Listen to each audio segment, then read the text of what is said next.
ka-DDS, narito naman ang kwento ng mga butcher nating mga kababayan. Para doon sa ating mga kababayan na katulad din namin kung paano kami ngayon. Tama po yun. Tama po yung nakita nyo sa title ng screen na to.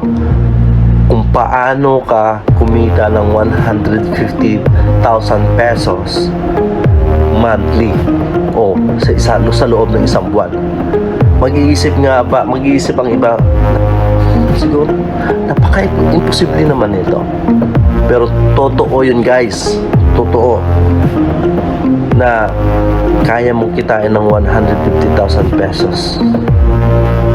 Mag-isip ka, ordinary manggagawa lang ako. Sumasahod lang ako ng minimum wage.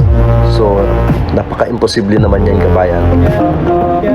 Totoo, napaka-imposible pagka sa Pilipinas ka lang. Kung ordinaryong manggagawa ka sa Pilipinas, napaka-imposible yun na makamit o kitain. Pero ang sinasabi ko dito ay hindi sa Pilipinas. Dito sa bansa na kinalalagyan namin ngayon sa kasalukuyan, which is yung Canada. Okay, monthly. Totoo, kumikita kami ng ganong kalaki dito. Okay guys, ordinaryong manggagawa lang din kami sa Pilipinas. Pero bakit isi-share namin ang karanasan na to? Sapagkat hindi namin kayang sarilinin ito, na hindi namin kayang arukin na meron naghihirap din sa ating mga kababayan na may kakayanan naman na gawin ang bagay na ito. Alam niyo yun, guys. So, sure, tayong mga Pilipino nagtutulungan sa bagamat naghihirap ang mundo, lumalaban pa rin tayo. Okay? Ngayon, umpisahan na natin na isa-isahin yung mga bagay na dapat nating malaman at isagawa. Okay? Para din matupad natin ang sinasabi nga dito sa title ng video na to, na kumita ka ng 150,000 pesos monthly. Ngayon, paano mo isasagawa yon? Paano mo kikitain yon? Sundin mo itong hakbang na i-discuss ko sa inyo. Okay? Kung ikaw ay fit to work, wala kang sakit, able ka na magtrabaho, okay, ito, kaya mong kitain ito. Okay, butcher ka, okay, skilled worker ka, meron kang 3 years experience bilang butcher.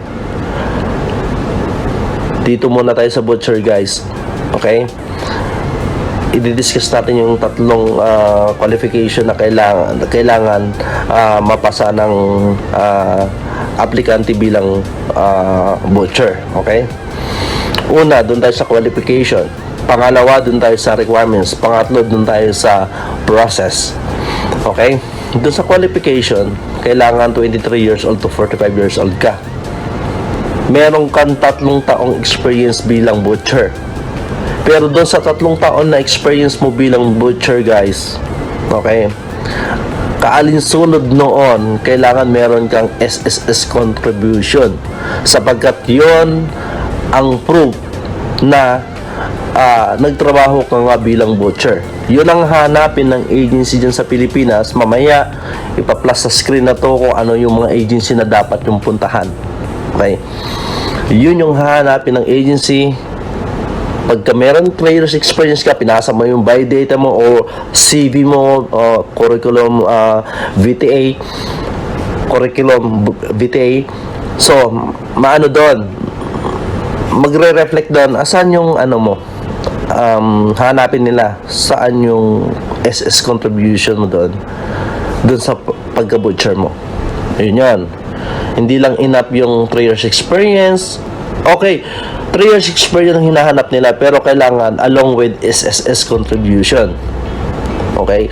Pero kung wala naman kayong SS contribution dahil ang employer nyo na pinagtatrabahuan sa kasalukuyan ay hindi nila hinuhulugan ng SS nyo. Pero huwag kayong mawala ng pag-asa, may paraan. Sa baba ng video ito, meron comment section.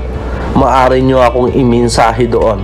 Lahat ng mga messages nyo na ipapadala at tanong sa akin, pagsisikapan ko pong sagutin isa-isa. Okay? Wala kang SSS, may paraan. Okay? Ngayon, pero kung meron SSS ka naman, ito, napapanahon na to para sa'yo. 10 years ka na nag-butcher dyan sa Pilipinas. Ang butcher kasi guys sa Pilipinas, halos below minimum wage ang sinasweldo. Kami nung araw, di naman nung araw, nung 2015, sumisweldo lang kami dyan sa Pilipinas. Nagtyaga kami ng 3 years ng 250 pesos daily, tawag dito, a day. Yun ang sinasweldo namin. Nagtyaga kami. 250 pesos ay pagkain mo lang yun. Kulang pa ka sa gasolina eh. Pero kailangan sacrifice talaga. Mag-sacrifice ka. Matuto kang magtanggi ng sarili mo. Alam mo yun. So, para makamit mo yung pangarap mo. Para makapunta ka rin dito, kumita ka rin ng 150,000 pesos monthly. Okay. Ngayon, meron ka ng SSS, 3 years experience, high school graduate. Okay? Pataas. Para sa'yo to. Ngayon, baka mahirapan ka sa pag-i-English kasi high school graduate ka lang. No, mga kababayan.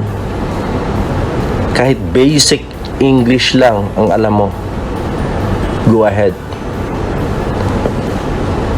Don't stop to fulfill your dream. Okay? Gawin mo ang lahat ng kaukulan na kaya mong gawin para maabot ang pangarap mo. Ito, step to na dapat mong gawin kung ikaw butcher na. Okay? Kailangan ka dito sa Canada. Sapagkat ang Canada ngayon at saka Australia at saka New Zealand, bumaba ang economy nila. Guys, kailangan nilang mag-rebuild. So, paano nila magagawa yun? Kailangan nila ng worker, kailangan nila ng manpower. Saan sila kukuha? Kailangan nilang spot worker. So, kailangan bilisan na natin, mga kakawika ko. Ngayon, doon tayo sa, tapos na tayo doon sa qualification. Doon tayo sa requirements.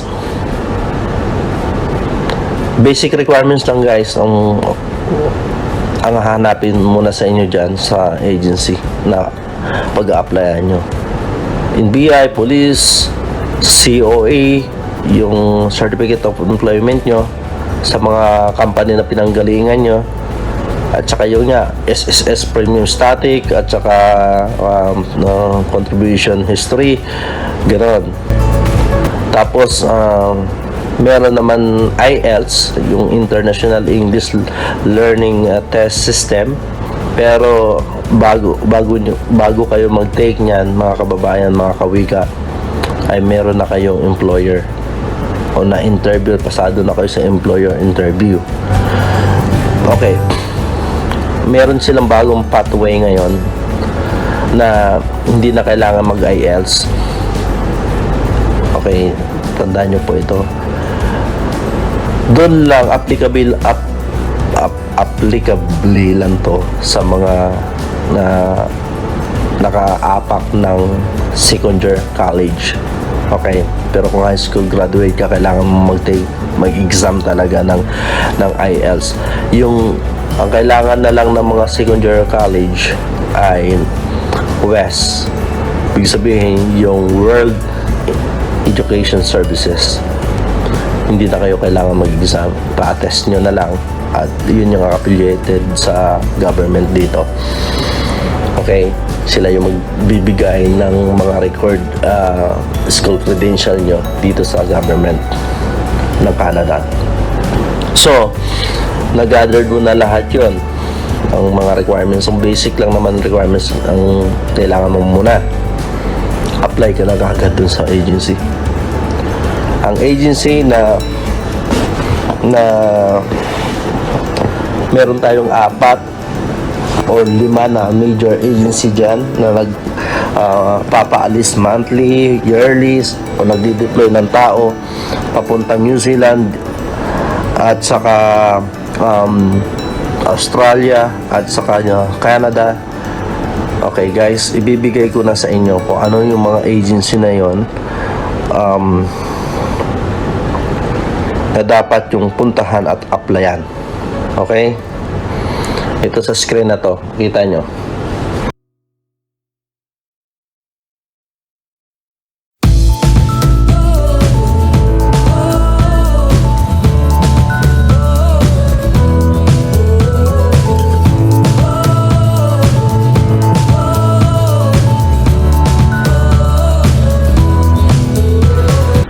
Mag-iisip siguro ang ating mga kababayan, mga kawika na, oh, high school graduate lang ako. Nag-stop na nga ako sa pangarap ko dahil hindi ako nakatapos ng pag-aaral. Guys, huwag niyong itigil ang pangarap o abutin ang iyong pangarap. Dahil high school graduate ay welcome ka dito sa Canada. Okay? Ngayon, paano nga natin kitain ng 150,000 pesos? Okay. Ako'y tambay, mag-isip ka. O, doon muna tayo sa mga kababayan natin, mga kawika natin na hindi naman related ang kanilang trabaho sa larangan ng butcher. Mga kababayan, mga kawika, nasa iba't ibang uri kayo ng industriya or field o ginagampanan nyo na wala at hindi in demand sa Canada. Okay? Iba-iba kayo ng scope, iba-iba kayo ng nature ng work, saan ka man. Pero may pangarap ka pumunta sa Canada at kumita ng 150,000 pesos monthly, gawin mo tong hakbang na dapat na ibibigay ko rin sa inyo. Okay? Tips ko lang, nasa inyo po yon. Ito ay hint lang na maaari nyong isagawa at effective po ito. Okay? Ikaw may trabaho ka na ngayon at hindi naman sapat ang kinikita mo at matagal ka na dyan sa trabaho mo at nag-iisip ka na rin na nauta na rin ako sa trabaho ko, araw-araw bombarded na rin ako dahil sa daily routine ng trabaho ko, nakakasawa na eh. So nag-iisip ka na paano kaya ang step na gagawin ko para matupad ko rin yung pangarap. Guys, pagka ganyan, mag-side step ka na, gawin mo na yung kaukulan mong dapat mong gawin. Ano yon? Give up mo yan? Or maaari na hindi mo naman nag-give up kasi ang pagbubutcher kasi guys, sacrifice talaga yan. Pero within 3 years lang yon. 3 years lang, malamang nandito ka na sa Canada. In 3 years time, malamang kumikita ka na ng 150,000 pesos.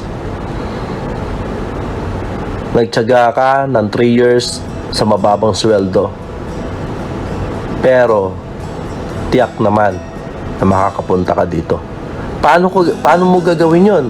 Magtatanong ka marahil, paano ko gagawin ito, kawika, kabayan? Dahil hindi naman ako butcher, wala naman ako experience bilang butcher. Anong gagawin ko? Ito ang gagawin mo. Okay?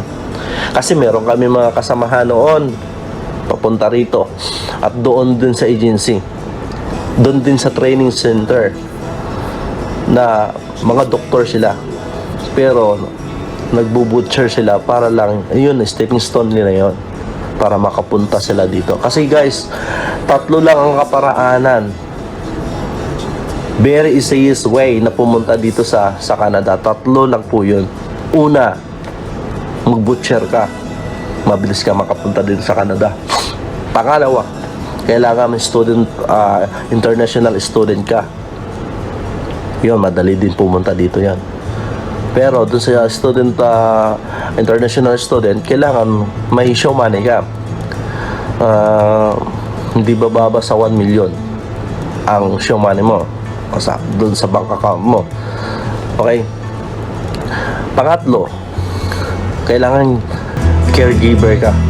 Pero take note guys, ang caregiver, hindi ang Canadian government, hindi kumukuha sila ng tao sa Pilipinas directly.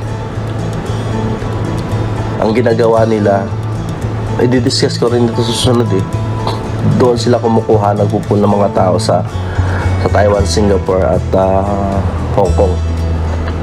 Kaya mga kababayan natin, stepping stone nila ay mag-caregiver muna sila, apply muna sila dyan sa mga bansang yan. Okay? So, yun ang tatlong kaparaanan na pinakamabilis pumunta dito sa Canada. Okay, unang-una na dyan yung butcher. So, mamili kayo kung saan kayo dyan kabilang kung gusto nyo. Nasa inyo ang choice. Sa amin, tips lang. Sa amin ay ipaalam na namin sa inyo ang kaparaanan na dapat nyong gawin. Kami hindi namin nakalain na ganoon kabilis ang process na kami nakarating dito. Okay, pero alam namin na in demand talaga ang butcher dito sa Canada. Kaya bakit mga doktor, mga professional, di ba? Ginagawa nilang kaparaanan 'yon. Ibig sabihin yun talaga mabilis na kaparaanan. So, yun. Nandun na tayo sa mga kababayan natin na ibang nature ng work nila, hindi sila butcher. Maaari nyo gawin yun. Pag nag-apply kayo, ganito. Nag-quit ka sa work mo, nag-apply ka na ng binong butcher. Sabi nyo totoo, pag nag-apply ka ng butcher, marami dyan mga meat shop sa Pilipinas, katulad ng mga major company ng meat shop like Monterey, Garcia, CDO, at saka dyan sa mga yan, Meat World, ewan ko kung meron pa yan sa Pampanga, at saka sa mga slaughter guys, mag-apply kayo. Sabihin nyo, kahit helper muna kayo, helper lang kayo muna, kahit mababa ang sweldo, tanggapin nyo, basta huhulugan ng employer nyo ang SSS nyo, contribution. Kung hindi man nila kayang hulugan, kayo magbibigay ng pera sa employer nyo para hulugan nila ang SSS nyo. Gamit niyo ang company na pinagtatrabahuan nyo. Kasi hindi mo pwedeng self-employed, hindi tatanggapin ng agency yung self-employed nyo na yan. So, kausapin nyo yung agency nyo na hulugan kayo. Kayo ang magbabayad kung gusto nyo na talagang, kasi pagka wala kayong SSS, kahit 10 taon ka nagtrabaho dyan sa company mo bilang butcher, hindi ka pa rin qualified kasi sasabihin lang sa'yo ng agency, nagdadrama ka lang, diba? Anong proof mo na talagang butcher ka? Yeah. Hindi naman po pwedeng picture mo lang papadala mo sa agency, pwede sa employer. Hindi, kailangan documented, recorded, black and white. Yun So, pero nga kung wala nga kayong SSS at matagal na rin kayong butcher, i-comment nyo lang doon sa baba ng message nyo ako sa baba ng video na to. Sasagutin ko po kayo at matutulungan, mag-guide ko po kayo. Okay mga kababayan, mga kawika. So, okay, naka-apply na kayo doon sa agency. Ang unang-una dyan guys, i-interviewin kayo ng meron interview, magkakadap sila ng interview, preliminary interview. Yun, mga local lang yun, mga Pilipino lang muna, yung maaaring recruitment manager ng agency ang mag-interview sa inyo. Ang mostly lang naman na tinatanong nila ay kung ano yung ginagawa mo sa trabaho. Pero kung yun na talaga trabaho mo, ay hindi ka mahirapan sumagot. Napakadali. Okay? So, yun. Huwag kang mahiya na mag-English. Kailangan mo yun. Pero basic English lang. As long as nakaunawa ka, nakakapagsalita ka ng basic English, para sa'yo to. Okay? So, baka pagdating naman ng interview ng employer, sige, mamaya na yan. Doon na, iwan ko muna yan. Doon naman sa mga kababayan natin na miyembro ng organisasyong PAL. Dalawang uri ng PAL kasi. Yung palamunin at saka yung katuga. Tambay po ang tawag doon. Katuga, kain, tulog, gala. Marami tayong mga kababayan na maaari sa ganyang sitwasyon o kalagayan. Naranasan din namin yan. Marami pa dyan, graduate pa, diba, ng college, pero nagtambay lang. Kasi hindi nga alam ang step na dapat niyang gawin. Nasanay na siya tumambay. Kaya sa pagtatambay niya, doon na siya na umiikot ang mundo niya. Minsan, hindi niya na naisipan na maghanap ng trabaho sapagkat masarap buhay niya tambay. Diba? Pero kung may pangarap ka, diba? At saka pabigat na rin tayo sa ating mga magulang, gumawa ka na ng hakbang. Ito ang tuturo ko sa iyo. Okay, humingi ka na ng pang-requirements sa magulang mo o sino man yung dinidipindahan mo at mag-gather ka na ng requirements at mag-apply ka. Butcher, kahit helper ka lang, pwede na yon.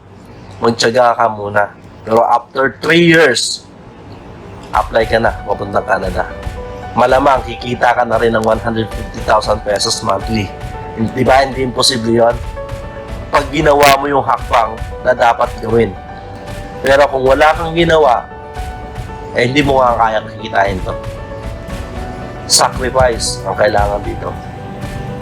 Pero kung meron ka talagang pangarap na gusto mong matupad, gagawin mo yun. Gagawin mo yung hakbang na tinuturo ko sa inyo. So guys, sana makatulong ito ang video na ginawa ko sa inyo mga kawiga, mga kababayan. Okay. Sa ano naman tayo? Doon na tayo sa iniwan natin kanina sa employer interview. Malamang ang mga kababayan natin na high school graduate at alanganin sila magsalita ng banyaga. Huwag kayong matakot guys. Lakasan nyo ang inyong loob. Basic English lang ang kailangan. Okay?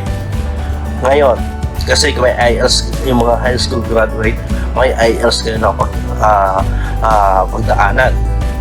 Yung general training yon. So, halimbawa, nakapasa na kayo sa interview, sa employer interview. Bago pa man dumating yung employer interview ninyo, mag-aral-aral na kayo. Kasi sa IELTS po ay may 4 na kategory yan. At ang band score na kailangan nila ay 5.0. Okay? Ngayon, meron may category, halimbawa listening, 5.0 yon. Speaking, 5.0. Okay? Okay? Baba. Yun. The reading, 4.0 yon. Okay, writing, 5.0. So, kailangan makapasa kayo guys. Kasi mahal ang pag-take ng IELTS. Diba? Sa pagkakaalam ko na ngayon, kasi nung sa panahon namin ay 11,000 yung exam. Ay kung bumagsak ka, retake ka ulit, ay paano kung wala kang pera? Diba? So, kailangan pag-aralan nyo yung mechanics ng IELTS. Nasa YouTube yan, guys. Ang ano ko sa inyo, hindi nyo na kailangan pumunta dun sa mga training center o mga review center. So, ang gagawin nyo, mag-open kayo, manood kayo ng YouTube. Nandun lahat. Listening, speaking, yung mga tips.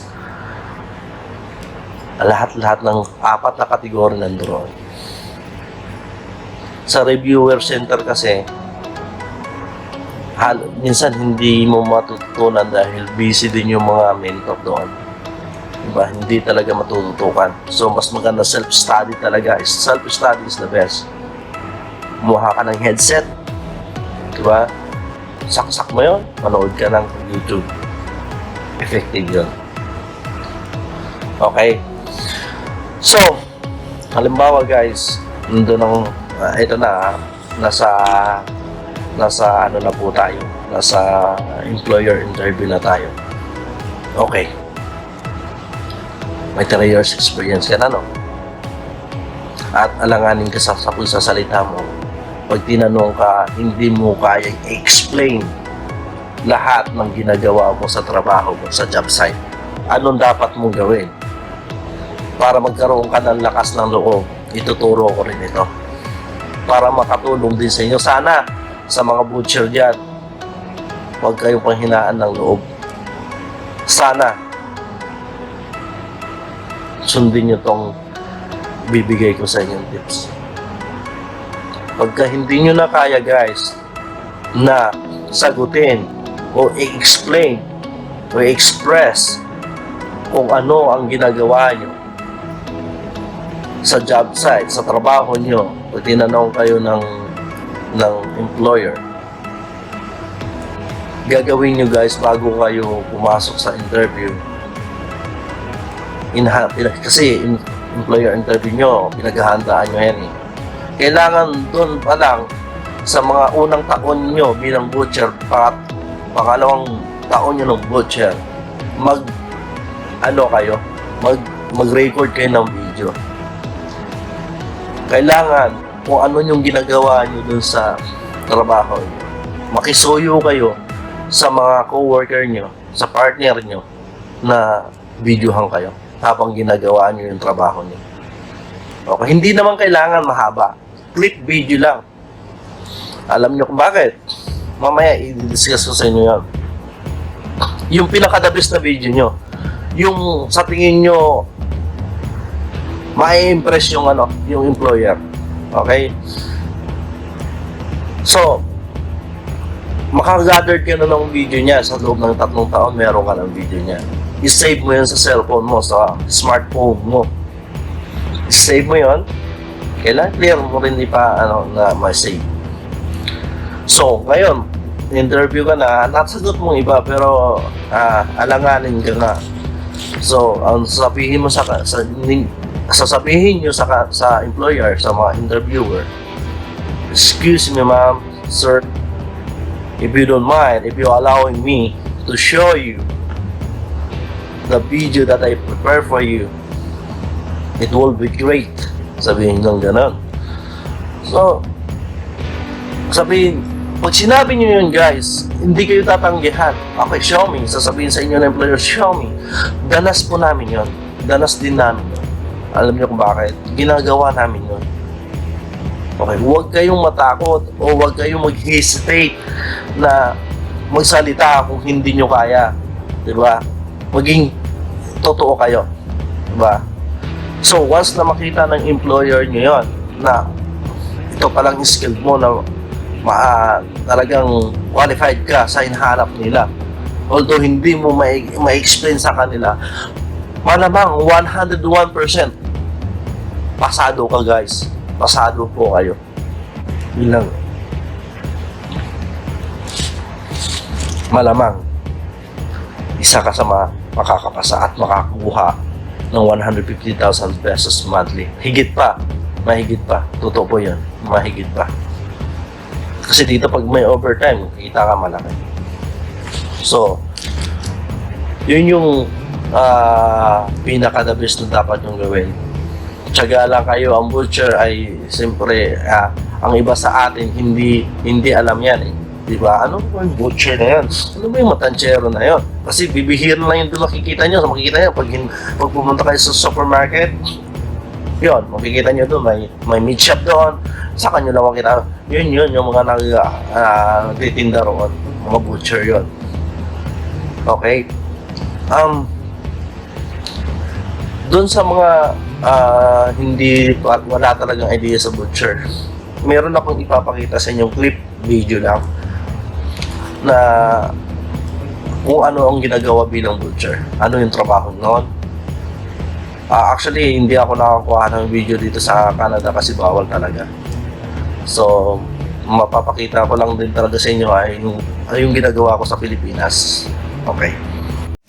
Mga kababayan, mga ka-DDS, mga ka-OFW ko, ngayong kawika, paumanhin lamang sa video nito sapagkat ito'y base lamang sa aking karanasan at isinishare ko lamang ito sa inyo at ginagawa lang natin ito comparison kung paano ang pagkakaiba sa Pilipinas at sa Canada. Walang ibang intensyon ng video ito kundi ipakita lamang sa ating kababayan, sa ating mga ka-OFW at DDS na magkaroon ng kaalaman tungkol sa butcher kung ano ang ginagawa ng isang butcher. Po, sana at naman sa ating mga kababayan na napag-experience sa butcher at walang kaalaman kung ano ang trabaho ng isang butcher. Ito, makikita nyo sa video ito. Ito yung ginagawa namin sa Pilipinas bago kami nakapunta dito sa Canada. At kung makikita nyo ay wala tayong suot na personal equipment or personal protective equipment at working in kaya medyo talagang delikado at hindi katulad dito sa Canada kung makikita nyo sa split na video. Kaya sa kasunod na video nito ay pinapakita ko sa inyo kung gaano ka kompleto or high standard ang kanilang video dito. Salamat po.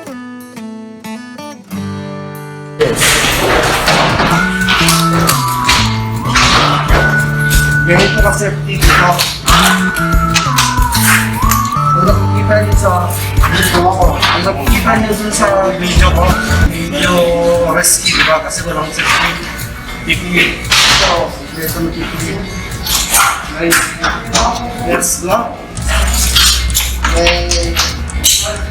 Yes, apron, helmet, at saka may safety gloves. So, very safe. Yeah. Hindi lang ako kasi gaano ka uligang. Magkaiba yung sa natin dito. Thank you. And pa ako pala sa palengke ng 10 taon dun sa wet market. Kasi mamaya makikita nyo rin sa makikita nyo rin sa screen na to yung mga kababayan natin na dating tambay. Okay, dating butcher sa wet market o sa palengke. Pero ngayon kumikita na ng 150,000 pesos mahigit pa. Okay, yun yun. Eh, paano nyo nagawa yun? Siyempre may magkaparaanan.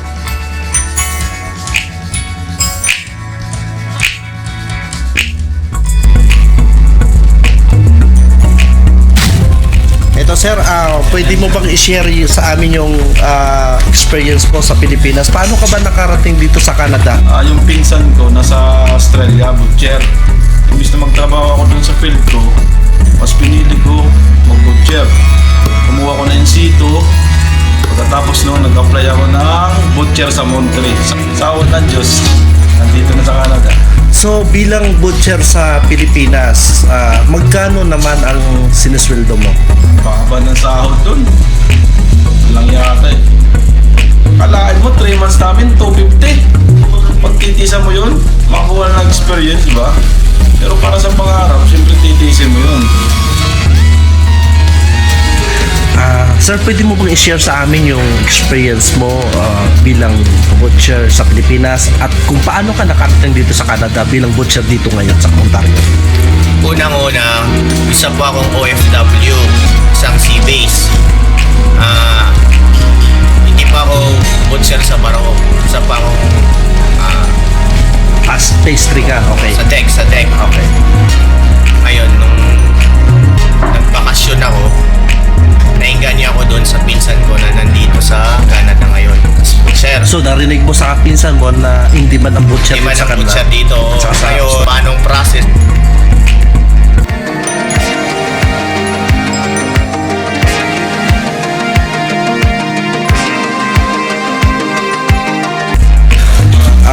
Sir, paano pwede mo ba ikwento sa amin, i-share sa ating mga kababayan na nanonood sa atin ngayon?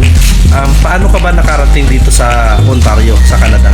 No, wala akong trabaho. Nagpatambay-tambay lang ako kasi mababa lang yung pinag-aralan ko eh. So, ibig sabihin high school lang ikaw? Hindi naman. Kapag college naman ako ng 2 years. Okay. Kaya iniisip ko isang na try ko kaya mag-butcher. Kaya na nung isang araw dumaan ako sa may meat shop ng Monterrey. Tanong-tanong ako doon. Sabi ko kung pwede ba ako mag-apply. Nag-try ako tapos nag-training ng 4 days hanggang natanggap naman ako. Marami naman akong kakilala na nakatrabaho na nakapunta na ng Canada. Nag-isip-isip ako na bakit hindi kaya ako mag-try. Nag-try ako 2017 na narinig ako na sa mga kaibigan ko na mayroong interview yung employer ng Canada dun sa Maynila. Nag-try ako at sa awa ng Diyos natanggap naman ako. At ngayon nandito na ako sa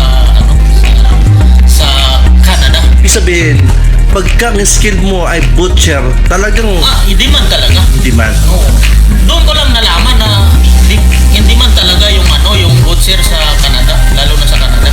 So, anong may papayo mo, sir, doon sa mga kababayan natin na jobless, walang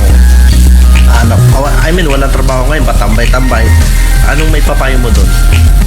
May chance ba sila? Sa akin, yung mga walang trabaho na medyo mababa na, walang degree. O high school graduate mo? Pag high school graduate, pag may skills kayo na butchering, talagang matatanggap kayo sa Canada. Malaki yung Chance. na makapasok kayo kasi marami. Hindi man talaga dito marami na ilan, lalo na ngayon kasi Oo. kailangan ng tao ngayon. Magre-rebuild sila ng economy nila. Oo. Okay. Sir, thank you salamat salamat sa iyong sharing sa story mo, life story. Ito, very inspiring story to sa ating mga kababayan doon sa Pilipinas na butcher na sila ngayon at ang iba pa na hindi pa nag-experience ng ganitong skill ay may chance. Sana sundin nyo yung guys ang tinuro ko sa inyo. Kung hindi masyado details ang pagkaka-discuss ko sa inyo, ulit-ulitin nyo lang panoorin yung video ko. Okay? At saka kung meron kayong i-request o tanong, i-comment nyo po sa akin sa baba ng video ito sa comment section po. Okay? Mag-iwan lang po kayo doon ng comment at sasagutin ko po kayo isa't isa. At abangan nyo rin yung sagot ko kasi talagang tututukan ko po ito para makatulong po sa inyo, mga kawika ko at mga kababayan ko. Okay, para kayo man ay makapunta din dito at kumita ng ganong kalaki. Basta 23 years old to 45 years old, pasok ka dito. Meron pa ka 48 years old din. Ang mahigpit lang naman sa age limit sa atin yung agency. Pero dito, as long as you can able to work, welcome ka. Hanggang 60 years old dito, 65 years old, pwede ka magtrabaho dito. Hanggang kaya mo. Totoo po yan. So, yun. So, pero kailangan may standard sila. Kailangan natin sumunod sa mga agency kasi sila yung pinagkakatiwalaan ng mga company dito upang mag-recruit ng tao dyan sa atin. So, may pamantayan ng agency. Ngayon, sana naka-encourage din to. Naka-encourage din to sa mga kababayan natin na hindi ang trabaho nila ay malayo sa trabahong ito. Okay? Pero kung gusto nyo pumunta dito, gawin nyo yun. Ang sinasabi ko sa inyo, yun ang kaparaanan. Eh kung kumikita ka naman ng malaki na sa Pilipinas, mag-stay ka na lang dyan. Di ba? Kasama ba ang pamilya mo? Di ba? Pero kung may pangarap ka na kumira dito, ay malamang mula ngayon, magbilang ka ng 4 na taon, nandito na rin ang pamilya mo. Tiyak yon. Pag ginawa mo yung turo ko sa inyo, guys. Okay? Huwag kayong mawala ng pag-asa. Totoo. Hanggat kaya mo magtrabaho, gawin mo. Matupad lang ang pangarap. Kasi guys, hindi nyo kikitain. Totoo yan. Kaya, sa sunod ng mga video na ating pag-usapan, buhay naman dito sa Canada, comparison buhay sa Pilipinas ng Pilipino. Paano? The best dito sa Canada maghanap buhay. Pero the best sa Pilipinas tumira. Masarap sa Pilipinas tumira. Masarap lang dito maghanap buhay. Pero pinaka the best. Kaya nga totoo nga yun ang sinasabi ng iba, di ba? Totoo naman talaga yun. There's no place like home. Totoo. Dito sa Canada, hanap buhay lang. Kaya, alam guys, kasi totoo yun. Kikita ka dito ng malaki, dito ka rin tumira. Ang kikitain mo dito mo rin gagastusin. Wala kang pinagkakaiba ng manggagawa o worker sa Pilipinas. Sa kumikita ng peso, ginagastos niya peso, wala kang pinagkaiba dito. Diba? Pero kumita ka dito, dinadala mo sa Pilipinas, boom! Yun lang. Kaya kang nga nag-abroad para magkaroon ka ng magandang buhay. Okay? Pero di-discuss ko rin yun sa inyo mga kawiga ko, mga kababayan ko, kung paano. So, yun sana, nakatulong ito sa inyo, mga kababayan ko, mga kawiga ko. At, yun nga, tulad ng aking sinasabi, sana wag kayong magsawang panoorin at ulit-ulitin ang video ito. Okay? Sa ngayon, yan lang muna ang aking masasabi at maisishare sa inyo mga kababayan ko. Mag-ingat kayo saan man kayo ng panig ng mundo. Doon pala mga kababayan ko at kawiga ko sa mga kababayan natin nagtatrabaho abroad, lalo-lalo na ang skill or ang trabaho sa kasalukuyan ay butcher. Applyan nyo ng agency na nakalagay sa screen. Okay? Ang pagkakalam ko, nag-i-interview sila via Skype, pero mas maganda umuwi kayo pag may employer interview na kayo. Okay? Mag-secured lang kayo sa bansa na panggagalingan nyo ng police clearance. Napakahalaga niyan guys, police clearance. Bago kayo umalis, kumuha kayo ng police clearance. Okay? Pangalawa, mag-secure kayo ng COE, Certificate of Employment. Kailangan yun guys. Mag-secure kayo ng pay stub nyo o pay slip nyo. Kailangan yun guys. Mag-secure din kayo OAC, Overseas Employment Contract. Okay?